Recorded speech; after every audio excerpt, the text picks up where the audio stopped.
Vamos a hablar sobre el juicio de Dios y su proclamación. El juicio de Dios y su proclamación.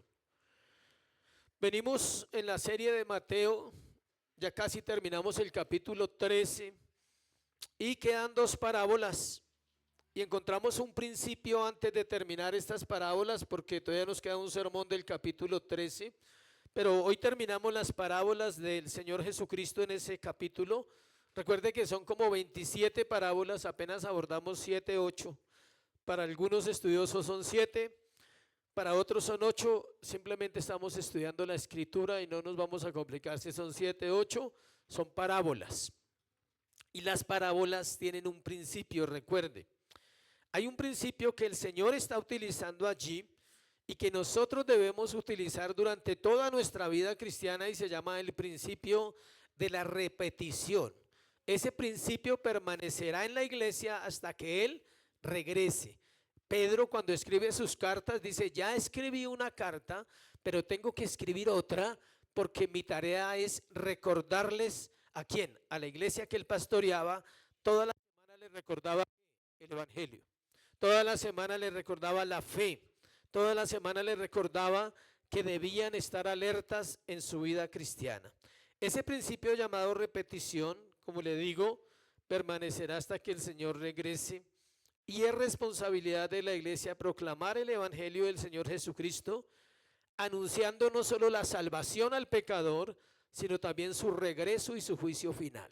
O sea, el evangelio completo no es que Cristo te ama y murió por ti en una cruz del Calvario, eso es cierto, pero Cristo volverá por su iglesia y habrá una separación entre justos e injustos, entre impíos y hombres piadosos, entre los salvos y los no salvos, y hay cualquier cantidad de paralelos que podemos usar.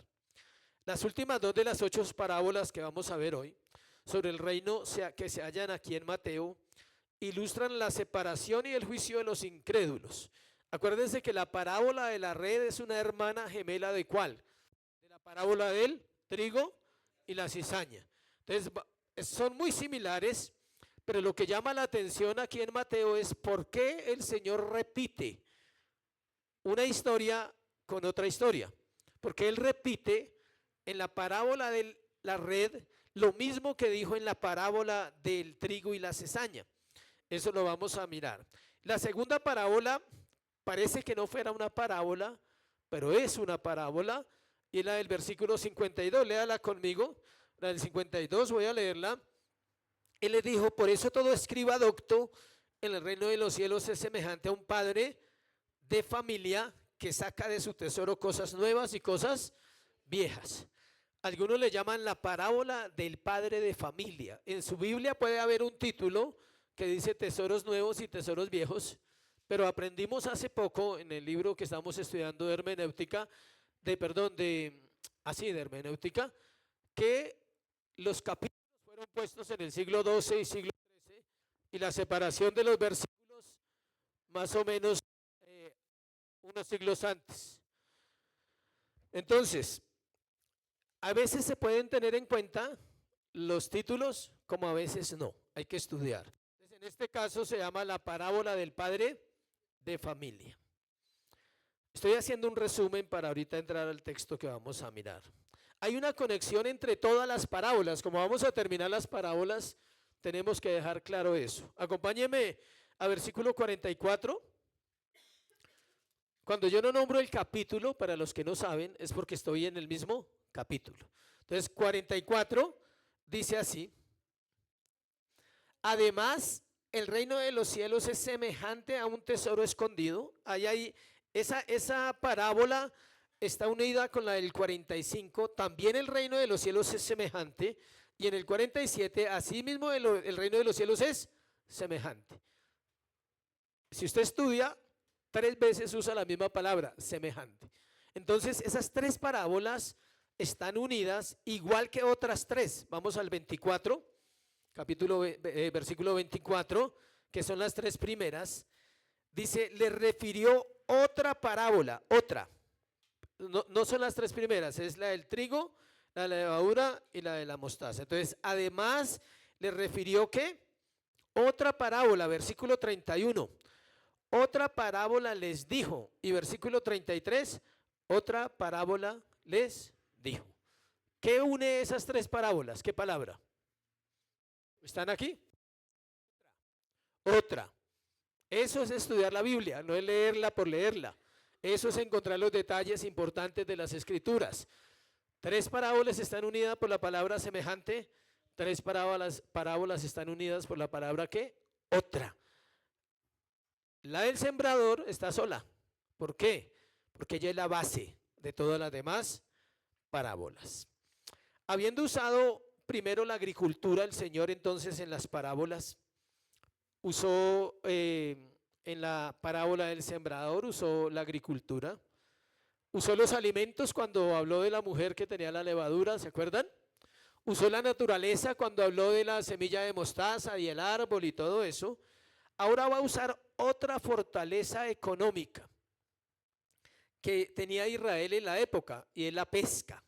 La pesca era una fortaleza económica en Israel, y él va a usar esa parte hablando de una red de peces de pescadores, que era la profesión, una de las profesiones más conocidas en Israel, los pescadores. 7 discípulos eran pescadores. De los 12, 7 eran pescadores, 7 vivían a la orilla del mar, ahí en la playa, y trabajaban en esto. Se conocen 3 maneras de pescar popularmente en el mundo entero. Una es el anzuelo. ¿Sí? ¿Alguien ha pescado con anzuelo? Otra es una red, se llama una red tirando una red al mar, que es individual. O sea, un pescador tira la red, o lo que llaman atarraya. Muchas personas hacen eso aquí en nuestra nación también. Y la que vamos a ver se llama la red barredera. Es semejante a la pesca de arrastre. ¿Alguien ha pescado así? Yo sí he pescado así. Cuando en la colonia penal de Oriente, cuando se desocupan los pozos de pescado, entonces se hace uno allá, éramos 5 o 6 en un pozo, y uno coge la red allá y el otro coge la red allá, y acá en la mitad van otras personas y se van llevando todos los peces. Y eso es espectacular cuando uno llega al final, miles de peces como saltan, y eso es muy chévere verlo. Y luego de que se recogen los peces con la red barredora, se seleccionan. En el caso cuando yo lo hacía, se seleccionaban los de 1 libra para arriba. ¿Para qué? Para vender. Los chiquiticos los dejaban ahí para que siguieran creciendo, y los medianos nos los comíamos. Entonces era ese proceso que hacíamos nosotros, y ahorita vamos a ver cómo es el proceso de esa red, qué significa, cuáles son los peces malos, cuáles son los peces buenos. Pero el Señor está usando una ilustración del mundo cotidiano. Dios nos habla en un mundo cotidiano. La semejanza del reino de los cielos no está confinada solo a la red, tenga en cuenta eso. El término que dice ahí, que era semejante a la red, no es solo para una red, abarca toda la historia del reino de los cielos. La parábola completa ilustra solo un aspecto del reino. Lo mismo ocurre con el dueño del campo. Vaya a 13:24. Mire 13:24 rápidamente ahí, dice, le refirió otra parábola diciendo, el reino de los cielos es semejante a un hombre que sembró buena semilla. ¿Es que? Semejante. Vamos a 22:2, para que usted note que el término semejante del reino de los cielos abarca todo el libro de Mateo. 22:2, el reino de los cielos es semejante a un rey que hizo fiesta de bodas a su hijo. Otra parábola. Y si usted sigue buscando en 25:1, dice, entonces el reino de los cielos será semejante a 10 vírgenes que tomando sus lámparas salieron a recibir al esposo. Si ve que la palabra semejante es usada para términos que puede Dios asociar en la tierra con lo que es el reino de los cielos. Y no es algo particular, no es una semejanza particular a un objeto, sino es algo que Dios usa llamado parábolas, historias, algunas reales, otras no son reales. O sea, para nosotros no sucedieron, pero son reales en la mente ¿de quién? De Dios. Hay cosas que no sucedieron de la red, pero el Señor las pone como un ejemplo. La parábola no dice quién echa la red. Le damos la parábola en capítulo 13, versículo 47. Asimismo, el reino de los cielos es semejante a una red que echada en el mar recoge de toda clase de peces. No dice quién echa la red, pero hay un versículo que nos habla de pescar. Capítulo 4, versículo 19 de Mateo. Capítulo 4, 19 dice, y le dijo, venid en pos de mí y os haré ¿qué? Pescadores de hombres. No pescador, sino pescadores, plural. Es decir, la red no la echa un hombre, la echa un equipo. La red barredera la echa ¿quién? Un equipo. ¿Cuál será ese equipo según lo que estamos aprendiendo? La iglesia, el cuerpo. Todos los creyentes fuimos llamados a participar de esa pesca y a tomar alguna parte de la red y trabajar, no dormir. O sea, no venimos a dormir, venimos ¿a qué? A trabajar. La parábola entonces no dice quién echa la red, pero sí dice que Dios llamó a los creyentes a ser ¿qué? Pescadores de almas. La parábola del padre de familia es el cierre de las parábolas, donde todo aquel a quien el Señor da entendimiento de las parábolas sabe que debe anunciar el mensaje de salvación. Por eso el título se llama El juicio de Dios es la parábola de la red y su proclamación es la orden que Dios da a un padre de familia y lo compara con un escriba diciéndole que saca cosas viejas y cosas nuevas. Vamos a mirar ahora al final esa explicación. Entonces vamos a ir a la parte de hoy. Vamos a ir, solo tenemos hoy, dos encabezados. El primero es la parábola de la red. Está entre 47 y 50, como ya la hemos leído. Entonces yo voy a ir explicando y ahí van a estar los versículos 47 al 50. Dice, esta parábola está unida a la del trigo y la cizaña. Son hermanas. Los elementos son diferentes, pero el énfasis es el mismo. El juicio final. ¿Por qué es necesario predicar del juicio final en la iglesia constantemente? Porque se nos olvida que la vida cristiana demanda orden y que un día, si usted no ordena su vida en la tierra, el Señor lo va a llamar al orden donde en la eternidad. Y esperemos que el día que seamos llamados al orden en la eternidad, estemos en el lugar correcto. Y las cuentas que nos pidan sean correctas. Y podamos decir, Señor, gracias. Y que el Señor pueda mirar al creyente y pueda decir, buen siervo fiel. En lo poco has sido fiel, en lo mucho te pondré, entra en el gozo del Señor.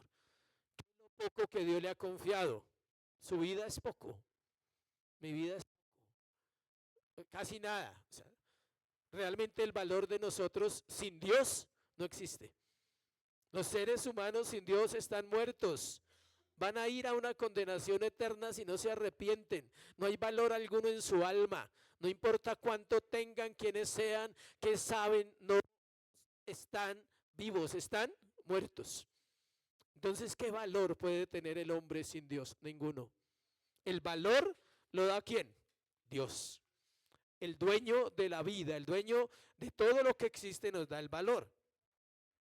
La comparación entre la labor de los pescadores que separan los peces, que sirven para vender, y los que no, con lo que harán los ángeles al final del siglo, separando los incrédulos de los salvos para ser arrojados al fuego eterno, es la repetición que el Señor quiere dejar en el corazón de los discípulos. Usted va a escuchar casi lo mismo en este sermón que ya escuchó en otros sermones. La pregunta es, ¿se acuerda? La pregunta es, ¿cuánto usted se acuerda? ¿Cuánto usted ha orado desde que empezamos Mateo 13? Creo que vamos como en 7 sermones, cuando retomamos Mateo 13. ¿Cuánto de eso usted ha orado? ¿Cuánto usted en este mes le ha dicho, Señor, me has hablado de ordenar mis caminos? ¿Lo estoy haciendo? Y si no es así, entonces por eso es necesario seguir repitiendo. Cada vez que la Escritura nos lo repita, Dios sabe que lo necesitamos. Recordemos que el tipo de pesca aquí es el de arrastre, o el de barrer se llama. No es el de anzuelo y no es el de atarraya. Esos son los que más conocemos nosotros. Esta labor se realiza por un equipo, por un cuerpo, es algo plural. No es la labor de un pastor y no es la labor de un miembro de la iglesia. ¿Es la labor de quién? Toda la iglesia. Toda lanza la red, toda está trabajando. ¿Cuántos saben que los peces se pueden mover en la red? Están vivos, pero no todos sirven. Todos se mueven, pero no todos sirven. Este método hacía posible que la pesca fuera grande y que también se recogieran elementos que se arrojan al mar y todo tipo de peces. Por ello es necesario seleccionar. La red no está en un lugar fijo. La red está en el reino desde que Cristo vino hasta que Cristo regrese, y la red es constante. Y en esa red entran peces buenos y peces malos. Es muy parecido a la cizaña. O sea, en el mundo hay seres humanos que buenos, porque Cristo los salvó, no porque sean buenos, sino porque Él ha puesto su bondad en esos corazones. Y también hay los hijos del mundo que son malos. ¿Y son malos por sus obras? No, son malos porque van a ser condenados. Su naturaleza hace que ellos pequen abiertamente contra Dios, haciendo cosas buenas. Igual en el reino de los cielos se pescan almas, vidas. Son muchas personas las que pasan por la iglesia del Señor. ¿Cuántas personas conoce usted? Usted, piense en eso, que han pasado por una iglesia que usted conoce y están en el mundo. ¿Cuántas? Son muchas. ¿Cuántas personas están en unas doctrinas perdidos, aunque están en una iglesia? No se sabe si van a ir a la eternidad o no, porque están perdidos en la doctrina. En la selección, no todos irán a la eternidad con Cristo. Podríamos también decir, no todos los que entran en la iglesia visible son verdaderamente salvos. Esto va a ser evidente el gran día del juicio, cuando los ángeles apartarán a los malos de los justos. Vamos a la red.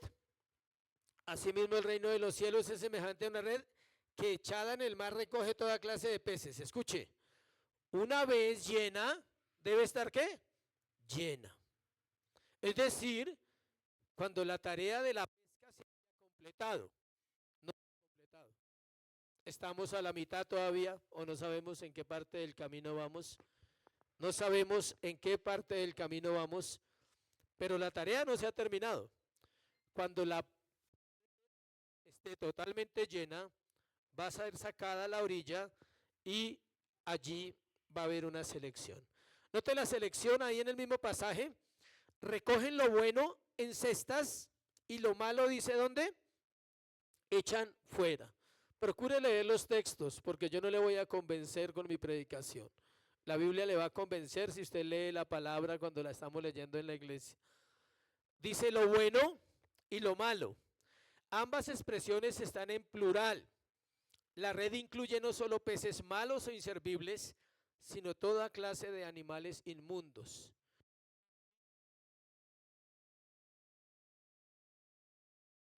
Aló. También se recogían cosas malas que no servían, es decir, toda clase de animales inmundos. Cuando se saca del mar, los devuelven. Hablando de lo bueno y de lo malo, ambas expresiones se refieren a cosas que no sirven. El adjetivo que se usa para la palabra malo en el griego es sapra, y puede indicar lo que está muerto, podrido, inservible en el momento de la captura. Póngale atención a esto. En la red del reino se están recogiendo peces todo el tiempo, desde que Cristo vino hasta que Cristo regrese. Eso es algo constante en la era del reino presente. Ahí está. En esa red llegan peces muertos también. Y hay peces vivos y hay otros animales inmundos que no sirven. Entonces, en la selección solo van a quedar ¿qué? Los peces buenos, los comestibles, los grandes, los que tienen un buen peso para el comercio. Así hacían los pescadores. Dice, más ampliamente incluye cualquier parte de captura considerada inservible por alguna razón o no apta para comer. El Señor está usando algo que para ellos era diario. Todos los días hacían esa tarea. Sacar, seleccionar. Todos los días hay una selección. El Señor está trayendo a la iglesia personas. Unos vienen y se quedan. Otros vienen y se van. Lo hemos visto acá, ¿cierto? Aquí hay personas que han venido 2 domingos y no vuelven. Otros vienen unos meses y no vuelven. Y otros se quedan y están muertos. También pasa. No pasa, no es raro. Alguien se puede quedar y está muerto. ¿Qué hizo? La red lo atrapó, pero no ha recibido vida. Pero hay una gracia y hay una misericordia. El día no ha llegado. La hora no ha llegado. El día de salvación es cuando hoy. Hoy es el día de salvación para usted y para mí, donde el Señor nos confirma la salvación, donde el Señor nos llama a la salvación y la palabra nos ayuda en ese proceso. Tengamos en cuenta que la red es semejante al reino de los cielos. No es la iglesia, el reino de Dios no es la iglesia, acuérdense. ¿Por qué lo sabemos?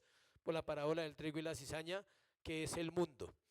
Es decir, sigue llegando gente del mundo, tal vez se vuelva al mundo, porque no son de Dios, no están en el plan de salvación, pero no confunda que la red no es la iglesia. La red será echada durante todos los siglos y vendrán unos y saldrán otros y así será el proceso, pero esa es la obra de Dios y la hace a través del evangelio.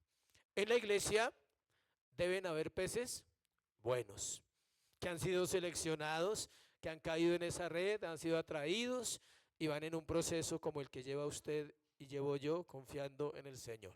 Por fe lo creemos, amén. Es por fe, pero ahí vamos. Versículo 49.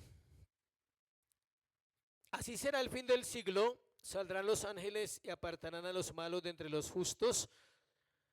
El principio aquí es el mismo de la parábola del trigo y la cizaña, la separación final de los hijos de Dios y los del mundo o de Satanás. Un dato, todos estamos en esa red, solo que Dios da libertad para que los hombres se muevan y esto confunde a la gente. Algunos piensan que son dueños de sus vidas, que pueden vivir como quieran, pero ignoran que en la soberanía de Dios, los salvos y los no salvos, todos están en la red en el reino de Dios. Todos somos parte del reino de Dios, porque el reino de Dios no es la iglesia es una parte del reino. El reino de Dios incluye su mundo, su creación.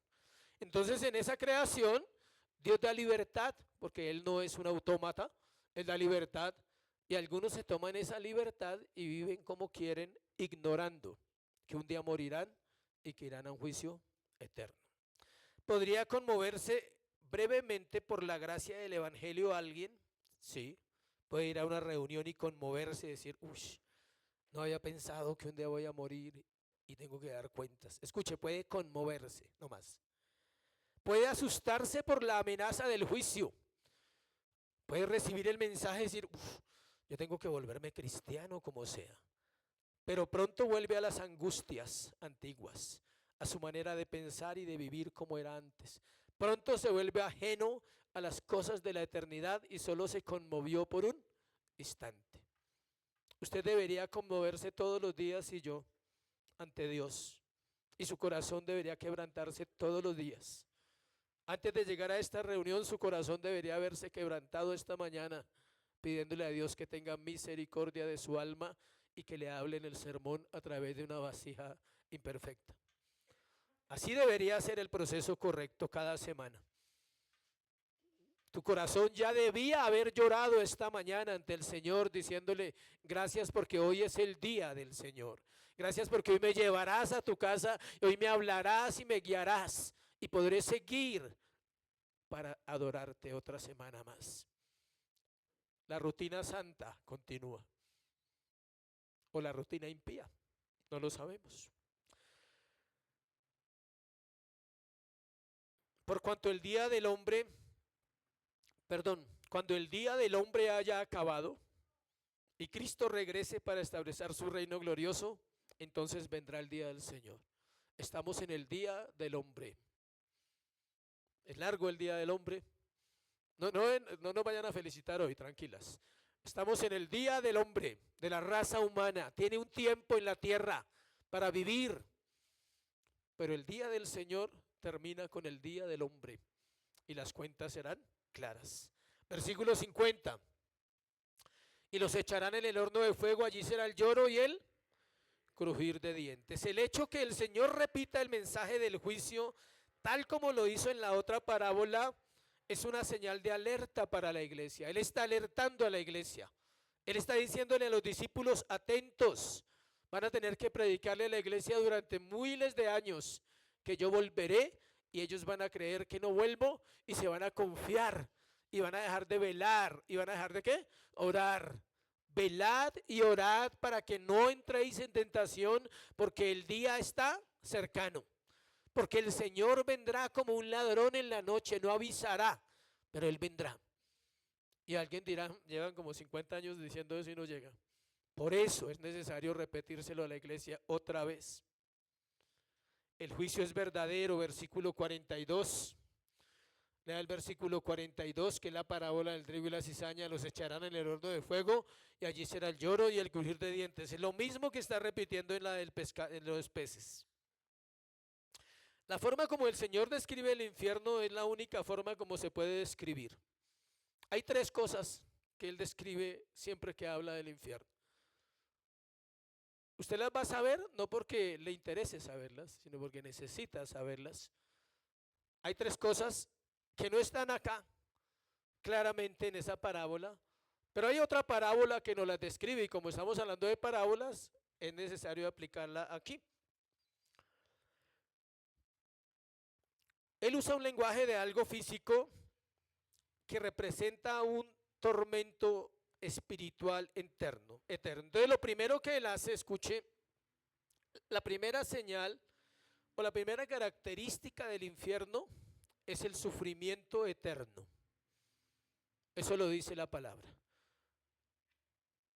Los echarán en el horno de fuego y allí será el lloro y el crujir de dientes.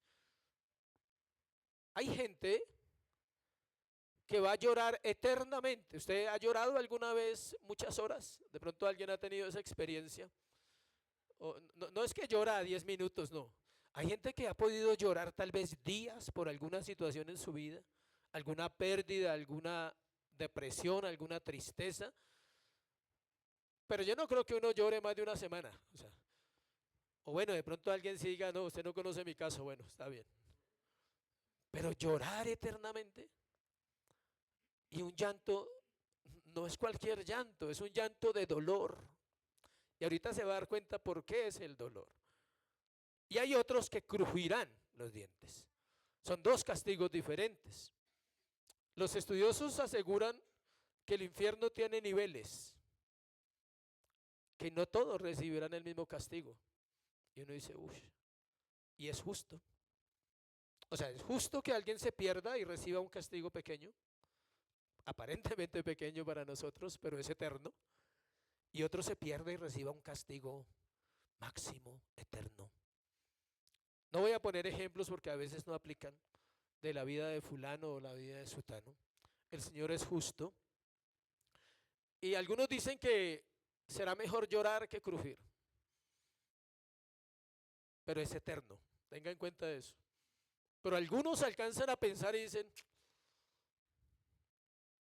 si el día del juicio no alcanzo, quiero llorar. No quiero crujir. Crujir es maldecir.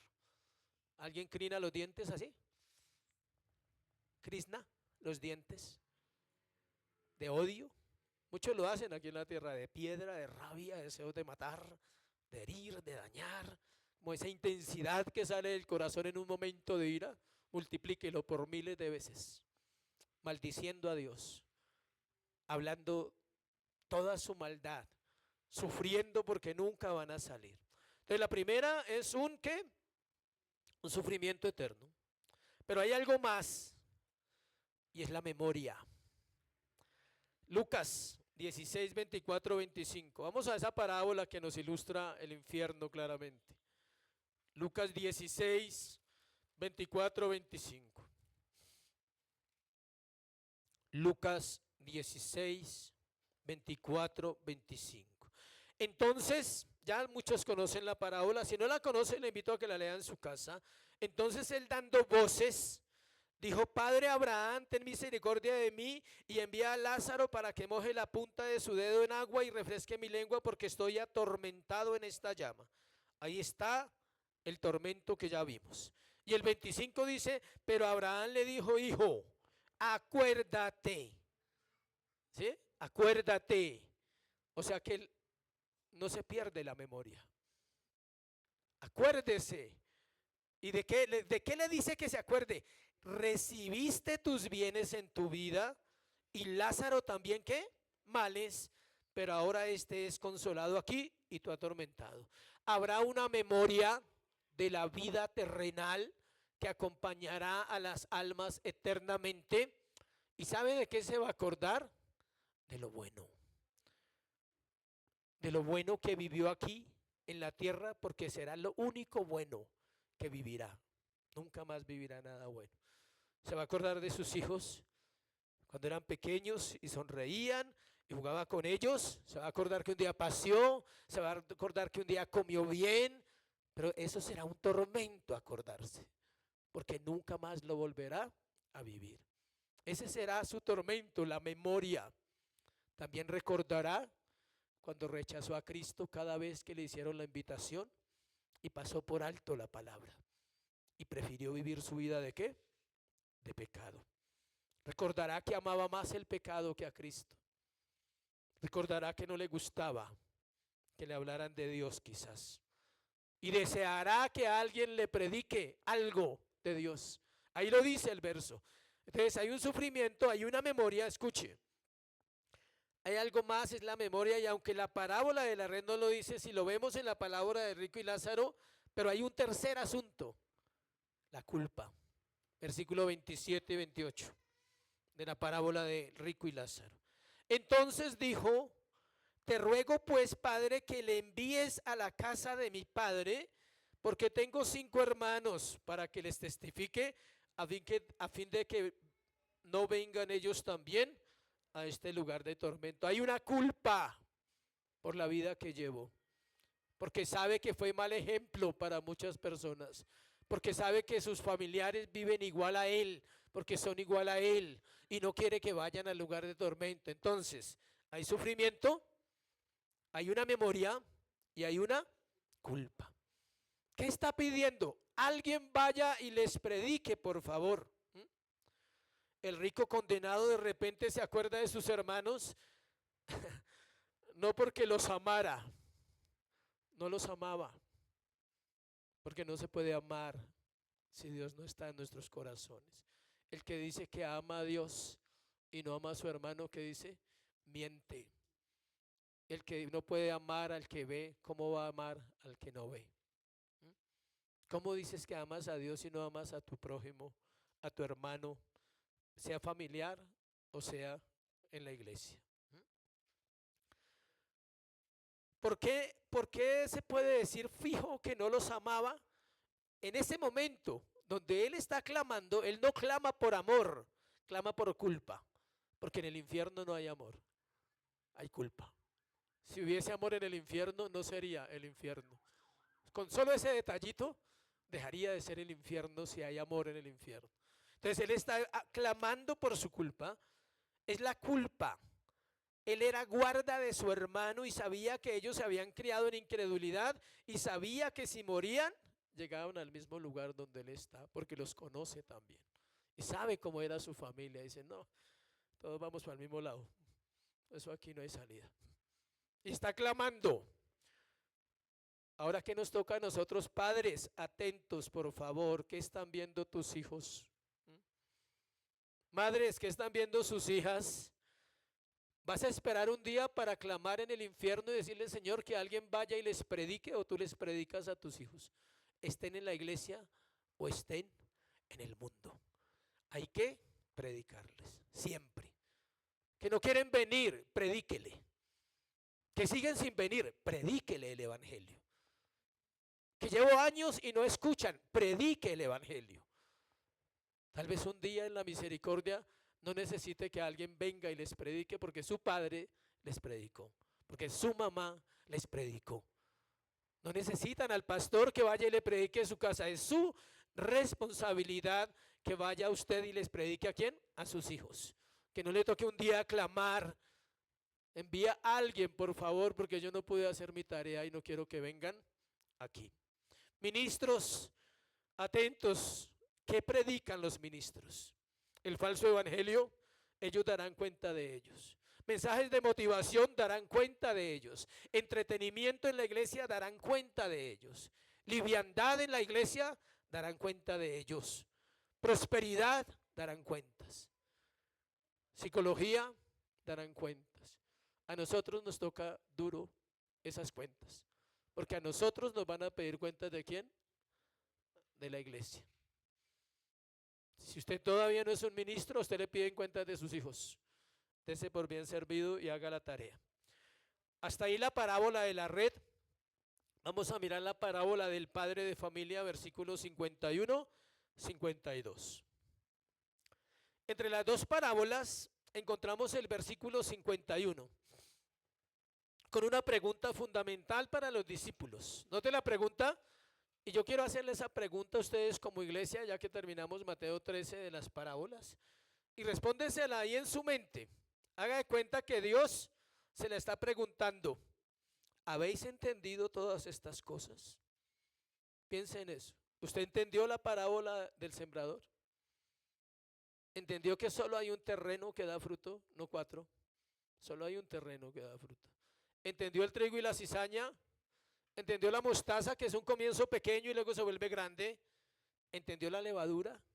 Que usted puede contaminar o mejor dicho, influenciar para bien o ser contaminado para mal.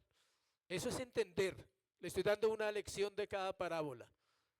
La pregunta que él le dice a los discípulos, mire, vuelvo y lo leo. Jesús les dijo, ¿habéis entendido todas estas cosas?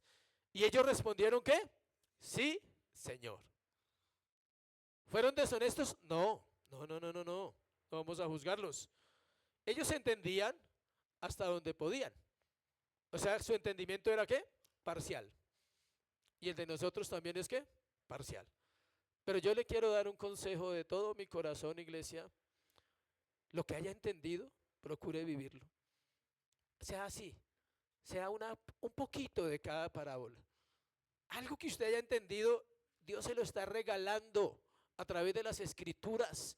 Dios le está hablando a su corazón, le está diciendo, te estoy abriendo el reino, entiende que te estoy abriendo el reino para que vengas a mí. Ese poquito es grande en Cristo. Quizás ese poquito es la mostaza que usted necesita, el granito que puede llegar a volverse un roble, un hombre, una mujer de carácter que ama a Cristo, que vive para Cristo. La palabra entendido que está ahí viene de un griego que se llama suniemi. Suniemi tiene el significado literal de criar o atar cabos. Entonces Jesús le está diciendo, ¿si ataron los cabos de las parábolas? ¿Si las unieron todas y se dieron cuenta de qué trata el mensaje? Del reino de los cielos y del juicio eterno. De eso trata el mensaje de las parábolas en general. ¿Han atado los cabos correctamente todas estas cosas? ¿Han entendido lo que les he estado diciendo acerca del reino en estas parábolas? ¿Comprenden la verdad de que la actual forma del reino seguirá teniendo buenos y malos como la cizaña? ¿Se dan cuenta que los creyentes seguirán creciendo en cantidad y que impregnarán e influirán en el mundo como la mostaza? ¿Saben que entrar al reino implica reconocer la falta de valor en todo cuanto una persona tiene aparte de la salvación, tesoro escondido y perla? ¿Sí? Todo les está recordando. Ven que la separación final de los justos y los malvados es inexcusable e inexorable e inevitable, y que el destino de unos y otros es eterno. Los justos a la vida eterna, los malvados al castigo eterno. La respuesta de los discípulos, aunque después sus acciones fueron cuestionables, ¿fue cuál? Sí, Señor. Esa fue su respuesta. Aunque Pedro lo niegue después, dice, sí entendí las parábolas. ¿Sí? Aunque Juan y Jacobo quieren que descienda fuego del cielo, dicen, entendimos las parábolas. Aunque el analítico está allí pensando, entendí un poquito, ¿sí? cuestioné muchas cosas, pero entendí algo. ¿Se acuerdan las historias de los apóstoles? Acuérdese. Hoy Dios nos está recordando hasta el capítulo 1 al capítulo 13 de Mateo. La respuesta de los discípulos es clara. ¿Sabe qué es lo más bonito de esta historia? Que el Señor les cree. Versículo 52.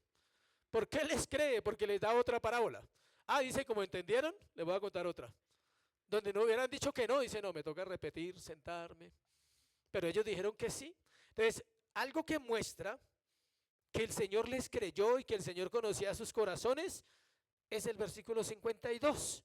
Y entonces dice, por eso Él les dijo, por eso todo escriba docto en el reino de los cielos es semejante a un padre de familia que saca de su tesoro, ¿qué? Cosas buenas, nuevas, y cosas viejas. El versículo 52, el Señor continúa con una parábola corta que inicia con la frase por eso. Está diciéndoles, por todo lo anteriormente expuesto, les voy a contar otra parábola para cerrar este proceso. Esta parábola es un mandato para la iglesia a predicar el evangelio y a proclamar ¿qué? El juicio de Dios. Sin temor. ¿Por qué sin temor? Porque usted no está diciendo mentiras.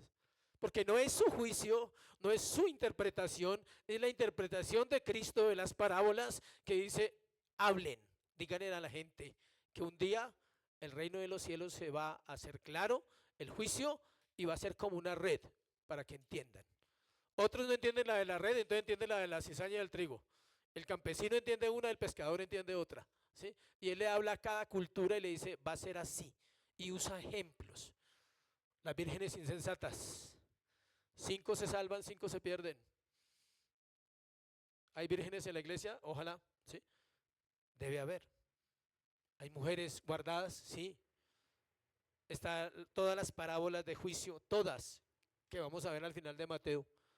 El buen siervo, el que mataron al siervo, la boda, donde llegó uno que no debía estar vestido, no estaba vestido correctamente. Todos son recordatorios. Recordemos que las palabras del Señor contra los escribas no eran muy alentadoras.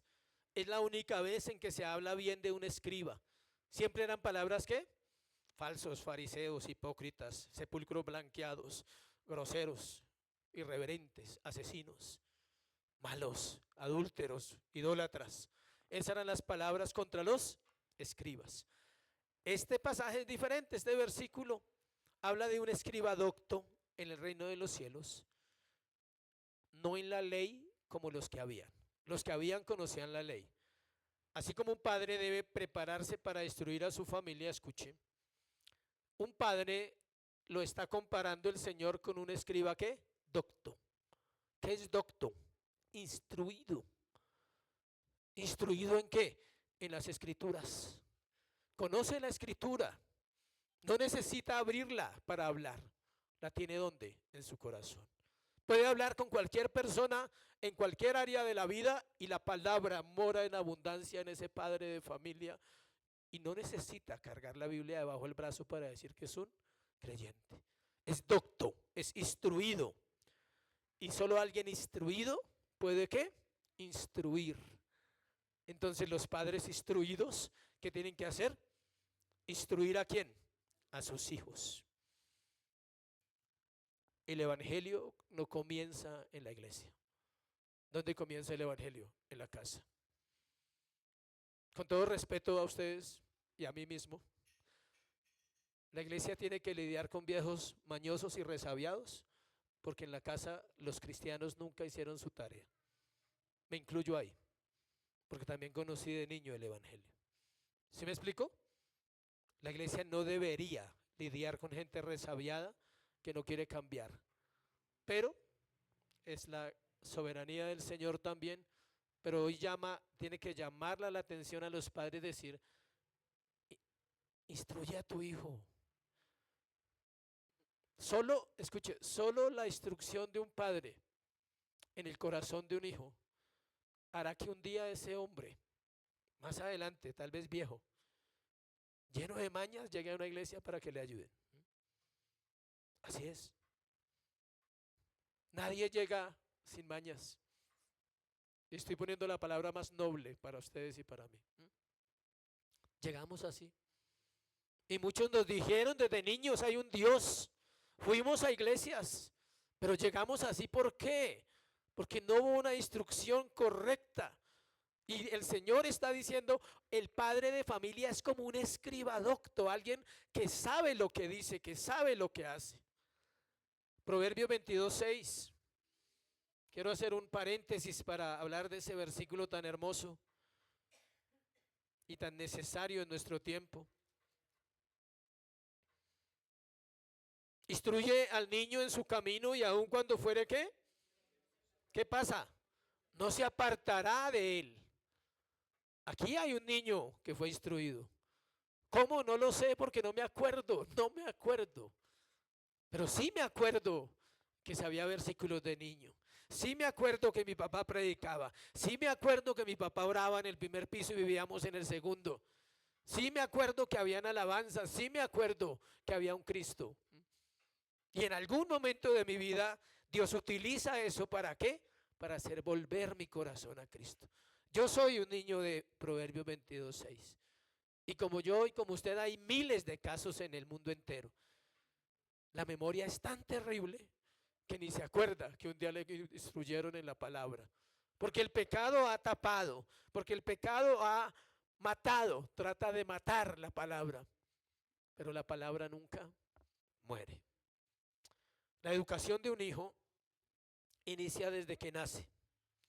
Es un entrenamiento que demanda amor, incomodarse, tiempo. ¿Escuchó? Amor, incomodarse, tiempo. Ana dedicó a Samuel a Dios, a su Dios. Todo depende de quién es tu Dios. Si tu Dios es el de la Biblia, tú le dedicas tus hijos al Dios de la Biblia. Si tu Dios no es el de la Biblia, tú se lo dedicas a tu Dios, a cualquier Dios de este mundo que no es Dios, pero también dedicamos nuestros hijos a eso. Salomón aconseja comenzar por la boca de los niños enseñándoles a hablar bien. ¿Cómo empieza la educación de un hijo? ¿Enseñándole a qué? A hablar bien, a contestar bien, a callar cuando tiene que callar y a saber hablar cuando tiene que saber hablar, sabiduría. Salomón nos enseña eso. Si no se cortan los primeros brotes de rebelión y maldad, el árbol crece torcido y el fruto será malo. La negligencia actual provoca riesgos y perplejidades mayores posteriores. La negligencia actual pasa cuenta en 10 años y en 15 años de dolor y de miseria. Varios pastores hablamos y decimos, muchos padres ya no están orando por sus hijos, están llorando por sus hijos. Ya han orado tanto que están cansados y solo pueden llorar y esperar misericordia. Este entrenamiento va más allá de la palabra, escuche. Hay que crear hábitos y ser ejemplo. Repita conmigo, el Señor es mi pastor y nada me faltará. Sí, pero no es su pastor. Usted lo sabe, pero no es el pastor para usted como papá y como mamá para que su hijo lo vea. Dice, el Señor es el pastor de mi papá. El Señor es el Dios de mi papá, de mi padre, de mi madre. ¿Eso lo va a qué? Tarde o temprano, así vaya al mundo, lo va a reventar. No va a poder vivir en el mundo porque tendrá que venir al pastor mayor que es Dios.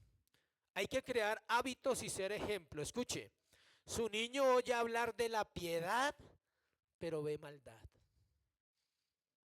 Su hijo puede oír canciones, puede oír sermones, puede oírlo a usted, verlo leer la Biblia, pero ¿cómo actúa usted en casa, entre la pareja y cómo actúa como padre en la educación de su hijo?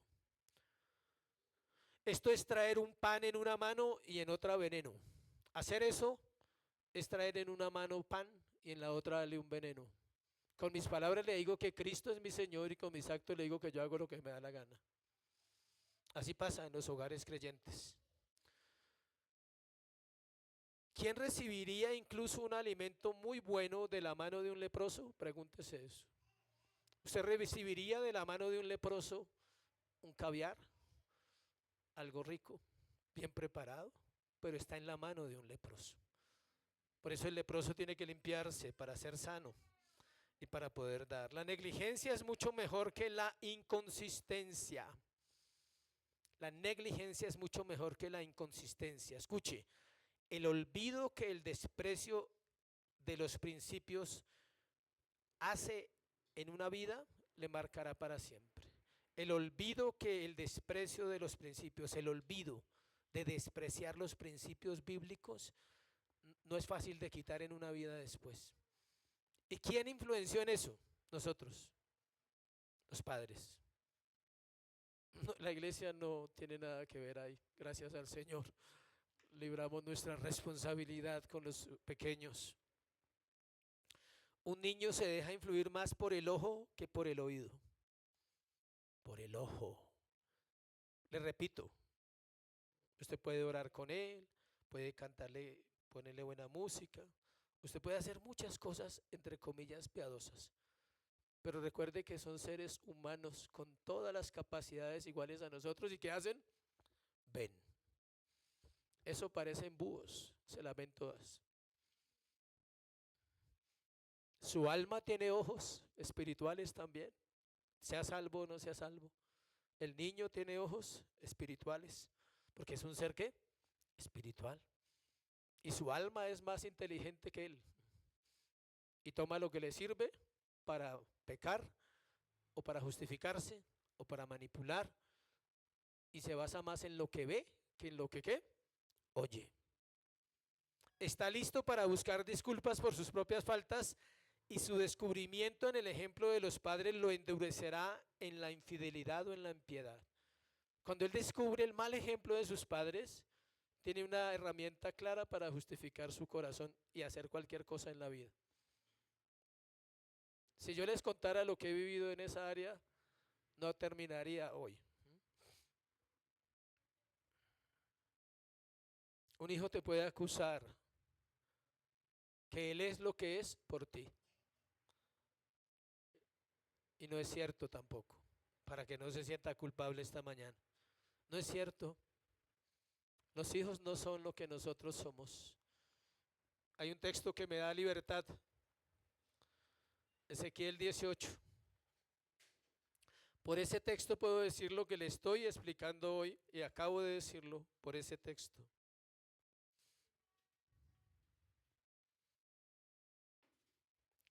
Ezequiel 18, 19. Y si dijereis, ¿por qué el hijo no llevará el pecado de su padre?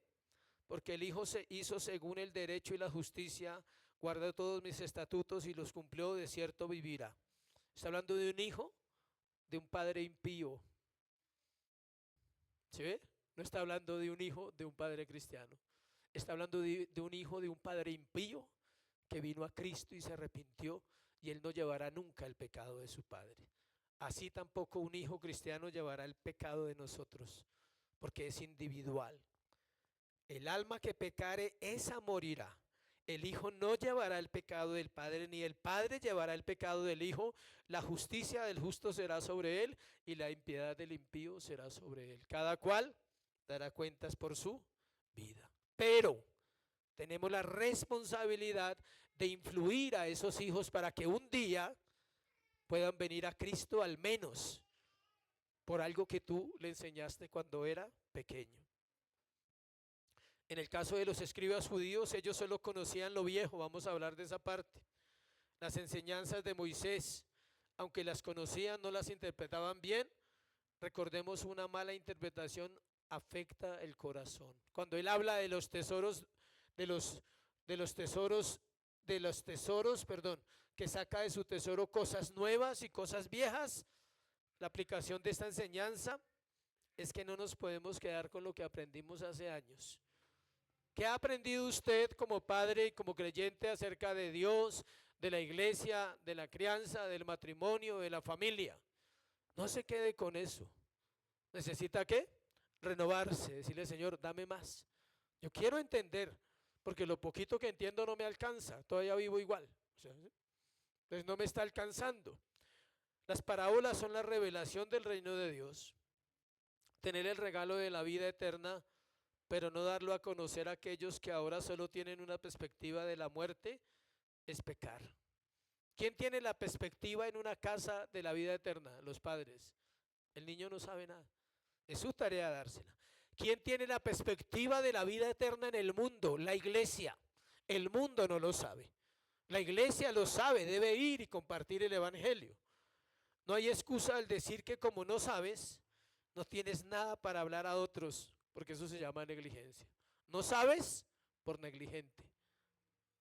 Tienes 24 horas al día y algún momento te quedará libre para ir al Señor. Es mentira que no hay tiempo, tenemos que sacarlo. El evangelio es para todos, no es para mí. El entendimiento de la escritura no es para mí, es para ustedes, para la señora adulta, para el niño, para el que no estudió, para el académico, para el empresario, para el pobre, para el rico. El evangelio no mide nada de eso. Todos pueden entender la Biblia, o si no, Dios sería elitista si hubiera dejado solo a los pastores para entenderla, pero en su amor la dejó a todos. No hay excusa. Entonces vamos a terminar reflexionando con las parábolas y vamos a orar. Voy a hacer un párrafo para cerrar de las parábolas, una frase de cada parábola. Usted verá si se ubica en cuál estoy nombrando. No se la voy a nombrar, solo la voy a decir. Solo una buena tierra da fruto. En este mundo coexiste ¿qué? El bien y el mal. El evangelio comienza con una semilla pequeña.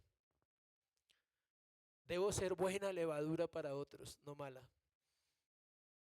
Si tú puedes influenciar a alguien que sea para bien, no para hacerlo peor que tú, sino bien. Eso hacían los fariseos. Dice que recorrían todo el mundo buscando un prosélito y lo hacían 2 veces hijo del infierno, dice. Ojalá que en nuestra vida nunca el Señor pueda decir tú afectaste una vida, porque eso también se va a hablar en el juicio.